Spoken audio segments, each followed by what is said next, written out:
হেডফোনটা কানেক্ট হয় না এখনো। হেডফোনটা কানেক্ট তুমি করো, সামনের ক্যামেরা করো, উল্টো লোককে দেখাচ্ছে হয়তো। হেডফোনটা কানেক্ট হয়ে গেছে। আজকে একটা জিনিস দেখাচ্ছি।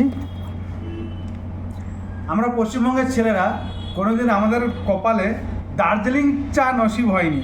এখানে একটা ব্র্যান্ড, একটা চা পাতা আছে, খুব প্রিমিয়াম চা।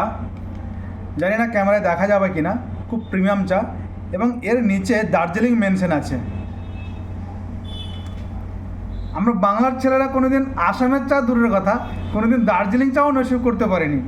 কিন্তু বাইরের রাজ্যে কাজে এসে দেখি যে আমাদের পশ্চিমবঙ্গের দার্জিলিং চা এখানে বিখ্যাত চা। এখানকার যারা গেস্ট আছে এই দার্জিলিং চার এত ডিমান্ড করছে। এতদিন জানতাম শুধুমাত্র আসাম চায়েরই ডিমান্ড ছিল, এখন দেখছি না, আমাদের বাংলার চায়েরও ডিমান্ড অনেক আছে। আমি চেষ্টা করব ক্যামেরার মধ্যে ফোকাস করার জন্য, ফোকাস হচ্ছে কিনা জানি না, তবে এর পুরো বক্সটা দেখাচ্ছি। এই বক্সটা হয়তো ক্যামেরায় আসতে পারে। এই যে এর বক্স,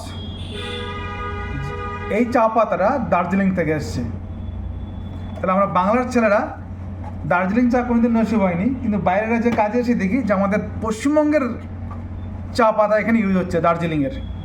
এছাড়াও আর একটা জিনিস আছে,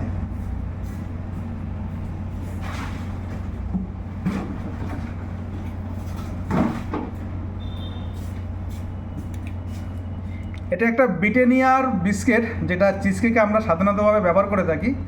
এবং এই বিস্কিটের গায়ে যে ম্যানুফ্যাকচারিং অ্যাড্রেসটা আছে, লোকেশনটা আছে, এটাও কিন্তু ওয়েস্ট বেঙ্গলের। আমরা জানি যে ওয়েস্ট বেঙ্গলের নানান কোম্পানি বন্ধ হয়ে গেছে, কিন্তু এখনও বেশ কিছু কিছু কোম্পানি এখনও আছে। আমরা হোটেল ইন্ডাস্ট্রিতে কাজ করি, তো আমরা কখনো দেখি না এবং দেখতেও যায় না যে জিনিসটা কোথায় তৈরি হচ্ছে। এটা যেমন ওয়েস্ট বেঙ্গল, কলকাতার লোকেশন আছে, এটা কলকাতা। এটা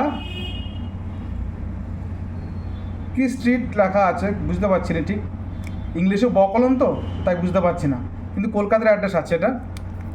তো এখানেই দুটো জিনিস আছে আমাদের পশ্চিমবঙ্গের। এক চা পাতা, মানে বিশ্ববিখ্যাত চা পাতা, এটা মহারাষ্ট্র, খুব ফেমাস। এখানকার গেস্টের এই চা পাতাটাই দরকার, খুব স্বাদিষ্ট। একদিন আমিও চা বানিয়ে ভিডিও করে সবার সাথে শেয়ার করব যে এই চা পাতাটা কতটা স্বাদিষ্ট। খুব দাম। এখানেই ভিডিও শেষ করছি। কোনো একদিন আরও একটা টপিক নিয়ে আপনাদের সাথে হাজির হব।